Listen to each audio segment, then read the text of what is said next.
Hi, this is Dr. Rachael Coleman with Be in Health. Sit back, relax, and enjoy today's health and wellness topics. There are 8 dimensions of wellness as defined by the Substance Abuse and Mental Health Services Administration. Again, I work in addiction, so I deal a lot with what we call SAMHSA.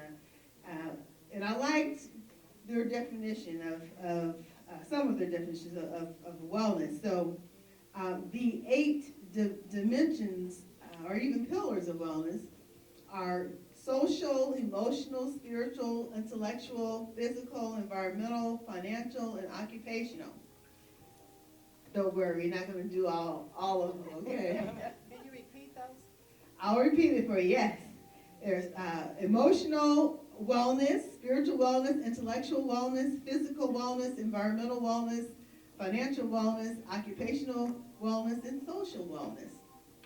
Doris Barron is a licensed agent with Primerica. She loves cooking and traveling. She's married to Doug Barron, and they've been married 55 years this month. They have 3 children, 2 girls and a son, and out of these children, they have 9 grandchildren and 4 great-grandchildren. She has worked in the healthcare field for 38 years, and she loved her career. And even though she's retired, she sits one day a week with a 93-year-old. She has a passion for the well-being of the elderly. So would you please welcome with me, Doris Barron.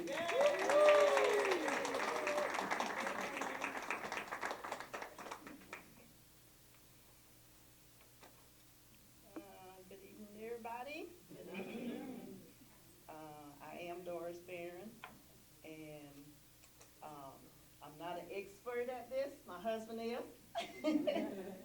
But I do have some good information, and I hope whatever I say will help you guys, somebody in some way.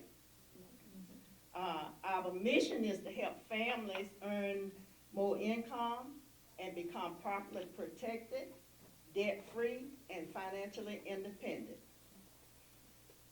I'm going to give you this scripture. It is Proverbs. Let's see, put my glasses on, maybe I can see. 22:7. And it kind of ties in with what I'm talking about. Just as the rich rules over the poor, so does the borrower is servant to the lender. I'm going to speak to you on 4 different topics. I'm going to talk on debt, life insurance, investment, and a will. All of those things are necessary. The average American has over $90,000 worth of debt, consumer debt. That includes your mortgage, your credit cards, personal loans, auto loans. That's a lot of debt, but your main one is your mortgage. You know, it's high because you own a home. But when it comes to those credit cards, you start putting money on those credit cards, that can get out of hand. Our goal is to get out of debt. Life insurance coverage. Most people don't think about that because they either can't afford it or they don't see the need for it. Almost 4 in 10 Americans would have difficulty finding $1,000 for an emergency. About 25% of American workers have less than $10,000 in retirement savings. Do you have a written plan to get out of debt and retire financially secure? Hopefully you are working on a plan to do this, so when you do get out, retire, that you'll have security, that you'll have money. Most people are living paycheck to paycheck. You need an emergency fund of 3 to 6 months' salary.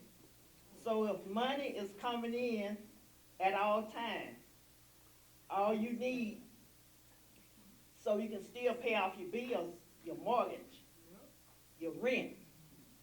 So if you save that 3 to 6 months salary, you can live, you can continue living. But if you can't do that, at least save $1,000. So if a major appliance or something break down, you can replace that. In order for us to become debt-free, we have to have a different mindset. Buy what we need, and a need is something that you have to have, something you can't do without. You got to have a place to live, and you got to have food. I'll say shelter. You got to have shelter, so that is somewhere to live. A want is something like, I want some ice cream. Or I want a big house. If you want to achieve financial independence, you may have to make some sacrifice for a period of time and go without some of these wants. It is not that tough, but it's very important for your financial health. What you can pay cash for, putting it on a credit card. What you can't pay cash for, putting it on a credit card. And when the bill comes, you can't afford to pay it off. So the balance keeps growing with high interest rate, taking years to pay it off. And you wind up paying thousands of dollars in interest. So if you can't pay that payment when the bill comes, get an extra job or something to make extra income so you can pay it off. And you won't be giving the card people all of your interest, all your money, extra money that you done worked hard for over all these years. Paying the minimum payment, just that like $15 a month on that card, you'll never get out of debt. So you need to, pay some extra money, like I said, get a job so that you can do it.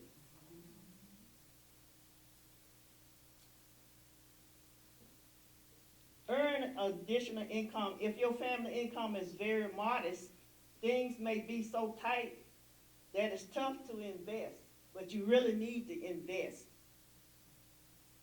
If you want to make a significant progress, consider taking a part-time job to get extra income needed to start so you can start an investment. But it's very important that you put money aside every month from your paycheck. We get paid, every 2 weeks? Some people get paid every week. So put something aside. Don't spend. Sacrifice, like you said, on them wants. I know we women, we like to shop. We want to look pretty when we go to church or when we go wherever. But sacrifice and pay off them credit cards. Don't let them, I call them loan sharks or whatever, take all your money. Because they are out there to do that. They don't care about you in debt. Anyway, that's the part about debt. So I'm going to talk to you now about life insurance. With Primerica, we believe in buy term insurance and vest the difference. The difference, we don't bundle the two together. We have straight term insurance, and then we have an investment. Two different accounts. Insurance in one account, investment in another account. That way you'll know where your money going. If you just put it all in one account, you don't know where your investment part is going. So separate the two different accounts. Insurance is an income replacement. Like we ladies, the men, whoever we are married, we have a family. It's a bread for the breadwinner, like whoever has the largest income coming in or whatever, whoever the breadwinner over the house. If they die prematurely, you want to make sure you have an income replacement for your family. The money's still coming in so that you can survive, you can live after that person is gone. And that's what life insurance is for. It's the breadwinner's replacement income. It's not just for a burial. Most people think it's just for a burial. It's not just for a burial. Yeah, you want it for a burial because you want to take the proper procedures and everything when your loved one pass away. You know, you want to see them put away properly. But that's not what it's for. And most of all, you don't want to have to be doing a GoFundMe. And you don't want to have to sell dinners or whatever to raise money to bury somebody. So you need enough insurance for to keep your family going. Start out high in your younger years with insurance. I would say maybe like 100,000, 250,000. So you know you have income coming in if something happens. Later on in the years, if you don't save your money, you don't have to worry about that. You know, because you'll have, if you invest it, you have the money there too, and you can lower the face amount of the insurance. You won't have to have insurance all your life because you'll invest it and you'll save money, and you got that money in the investment instead of keeping insurance all your life. I'm going to divert right here and talk about what I shared with a young lady when I was working in the medical field. I would tell her how important it was to invest. I told her I try to invest out of my paycheck every pay week. I don't care how small it is, invest something. So she came to me and told me, I want you to introduce me to your husband so he can help me invest like he's doing you. So she came to our office and she started investing, and she did so well over the years, she was able to buy a great big home for her and her family. So she took the advice that I gave her, and she invested, and she's still investing today. We still friends, and she's still investing and doing well with it. My last topic I'm going to talk about is the importance of having a will. If you don't want probate court to make your decision about where your assets will go, make sure you list everything to whom and where you want it to go, your assets. Save your family the heartaches and pain of getting a will. You might think that you don't have anything that you can invest. That you can worth putting in a will. Because if you don't, the courts will make that decision for you. So it's so important to have a will. My husband and I, we went on separate trips one time, and I know it was the Holy Spirit, know it was the Lord, put it in our heart. We came back home, we put everything in order. We started talking about it, so we went to the lawyer, and we put everything in order. We got a will, because we know we didn't want our kids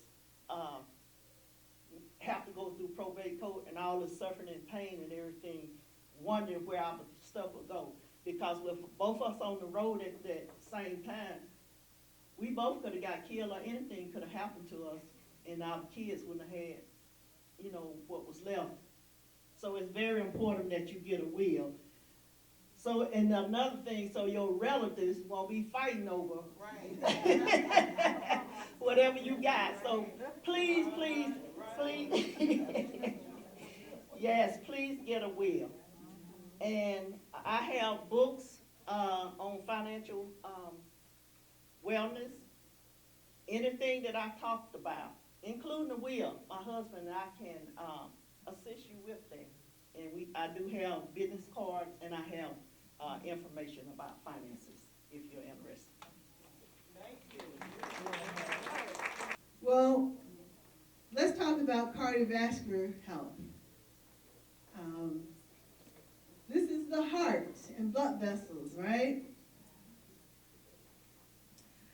Our objectives is to learn about heart disease and how to detect it, learn ways to prevent heart disease, understand risk of high blood pressure, and implement change. Okay, so heart disease. Well, what is it? It's a leading cause of death worldwide. It is caused When blood vessels that supply the heart itself with blood become full of fatty deposits, cholesterol, and or plaques, as these plaques grow and get bigger, the vessels, the blood flow is blocked, and that can cause a heart attack. So basically, the heart on the other side of that blockage isn't getting the blood flow, which provides oxygen and nutrients.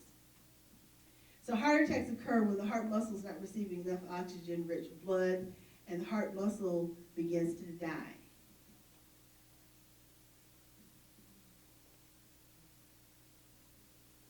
So this is just a schematic of the heart and its blood vessels. And you can see that kind of yellow or brown area on the blood vessel is the beginning of fatty deposits in the vessels. As time goes on, it gets more and more. Now, a person doesn't feel this. You don't feel this plaque progression. And then there's a piece of it can break off, and then, your body likes to heal itself, so a clot forms there, right? And then that clot gets bigger, and there's no blood flow. So the heart muscle on the other side of that blockage is like a dam, where the other side of that there's no blood flow, so that heart tissue can die. What are the symptoms of coronary heart disease? Chest pain. It can be tightness or pressure. There can be shortness of breath. There can be sweating, pain in an arm, jaw, neck, upper stomach, or back. There can be lightheadedness or dizziness, and even nausea. I remember, this is about 20 years ago, just finishing residency and in private practice. I remember I had two women in particular. One, she was in her 40s, and she came in, she said, Doc, I've got this dizziness. She works like in a factory, and she said every time, be working, and I get dizzy, but when I stop it, it goes away, and I get to working again, I said, well, are you sweating? She said, well, it's hot. I have a fan, but she attributed the sweating to the hot temperature of the factory. Long story short, she not only had blood vessel disease of the heart, she actually had to have bypass. She never had chest pain. Her symptom was dizziness. That's what brought her to the office it was dizziness with exertion. Another woman, she was in, her early 60s, and she had, a diagnosis of anxiety, but she too just kind of felt a little lightheaded at times, and she was attributing it to her anxiety. But guess what? Emotional stress can affect the heart. And she too ended up having bypass. Again, she was just so-called lightheaded. So we have to take people who have other conditions very seriously. We can't just say, oh, that's just your anxiety. What if, we could save a life if we, actually explore things a little bit more further and see your healthcare provider. Are you all noticing a theme? Yeah. Don't suffer in silence. Get help, okay? All right, so chest pain or angina, it's a symptom. It can occur when the coronary artery is blocked. There are several types, what we call stable, unstable, microvascular, and vasospastic. Stable angina is typically, again, with exertion of strong emotions, like those two ladies I just mentioned. May feel like indigestion or gas. It can be, 5 minutes or less, and it's usually relieved by rest. Unstable angina, it it can occur at rest or at sleep. And basically there's obstruction of the blood vessel by plaque or blood clot. Um, and medicine may not make it better. There's microvascular angina. This affects the small vessels of the heart. A lot of times we think of the major ones, the big ones, but the smaller vessels can be affected. This is why this tends to affect women more. There can be spasms within the walls, and it can be aggravated by mental stress and daily activities.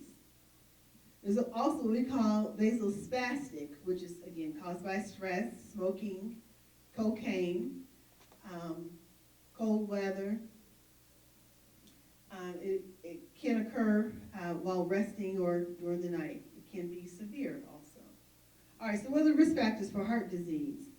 High cholesterol, high blood pressure, smoking, diabetes, overweight, obesity, unhealthy diet, physical inactivity, stress, poor dental hygiene, and with advancing age and what sex you are. So what's the treatment? Let's make some lifestyle changes. Are we hearing a theme here? All right, and then there's medications to help, and of course there can be procedural or surgical intervention. All right, let's talk about high blood pressure. High blood pressure is medically called hypertension. So if we ask, do you have hypertension? This doesn't mean that you're super tense. Now, you may be super tense, but when we use the medical term hypertension, this refers to high blood pressure, okay? This is when the blood pressure is consistently elevated. It's known as the silent killer. Why is it the silent killer? Because most of the time we don't feel our blood pressure being elevated. We don't feel our cholesterol being elevated either. There's some things going on in the background that can be harmful. High blood pressure can cause what we call end organ damage. It can affect the heart, the brain, eyes, and kidneys. Uncontrolled blood pressure can even cause kidney failure. At younger ages, I remember when I was in residency, I was having a hard time believing that this man in his 30s was on dialysis because his blood pressure was high and uncontrolled. But it can happen. All right, so we have blood pressure categories. Normal blood pressure is less than 120 over 80. Did I say less than 120 over 80? Less, okay? Elevated is considered at 120 to 129. The systolic and the diastolic less than 80. So stage 1 hypertension is 130 to 139, or that diastolic bottom number being 80 to 89. So if you're on a blood pressure medication and your readings are not controlled, you need to see your healthcare provider. All right? Because our goal is less than 120 over 80. But we need to make some lifestyle changes, right? To get there. And don't just say, I take a pill for that, so I don't need to follow it or manage it. No. We need to do something about it, right?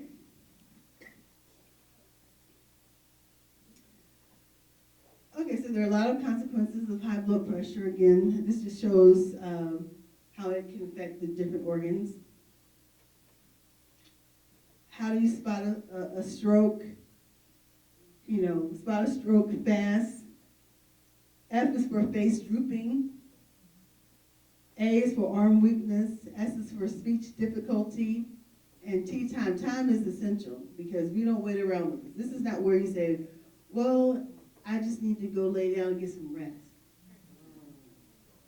I've had people do this. Oh, it's just, I just need to, I've been going to go, I just need to lay down. You may not get up.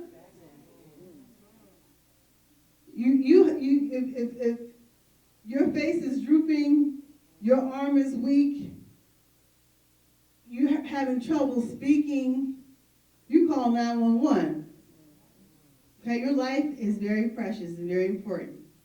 And so please, please, please, get the help and care you need. I'll give you a little story. I remember one Sunday I was at church, and it was between like Sunday school and regular services, and one of the members was coming in. She was, and I used to be a greeter, so she was coming in, and I was asking how she's doing. She's like, oh, she got out the car, and she feel like she's dragging her leg. I'm like, what? Dragging your leg? And she said, well, she was fine when she got in the car. But, oh, I'll be all right. I'll be all right. I'm just going to wait for prayer. We're going to call 911 because time is essential if a person's having a stroke. A person can end up with a permanent disability if we don't call within a certain window of time. So we knew what time it was because she said when she got in the car, she was fine, but getting out the car, she was dragging her leg. And so, yes, emergency services, fire truck, everybody came to the church. People wondered what's going on. It's all right. We got it under control. We'll just go on in and have a seat, and she got the care that she needed. But the gist of the story is don't wait, don't dismiss symptoms. Another thing is somebody calls you and they're not making sense, and this person is not one to joke. They may be having a stroke. And they can't get the words out because it's affected their speech. So keep in mind that you may need to call for emergency services for them. All right, so ways to improve blood pressure. I'm taking too long, I'm sorry. Let's lose some weight and avoid being obese and overweight. Let's reduce our salt intake. Be physically active, getting about 90 to 150 minutes of exercise a week. Limit alcohol consumption, avoid decongestant, stop smoking, and let's reduce the stress. Are we reducing stress today? Yes. Hopefully. Okay. All right, so in summary, cardiovascular disease is very important. The onset of heart disease can be slow but progressive, as we saw in that blood vessel, right? Knowing the risk factors and causes and signs and symptoms of disease can help promote early action and improve outcomes. So what are we going to do today? Are we going to make any changes, lifestyle changes? All right. I know you want more, but that's all for now. And until next time, be in health.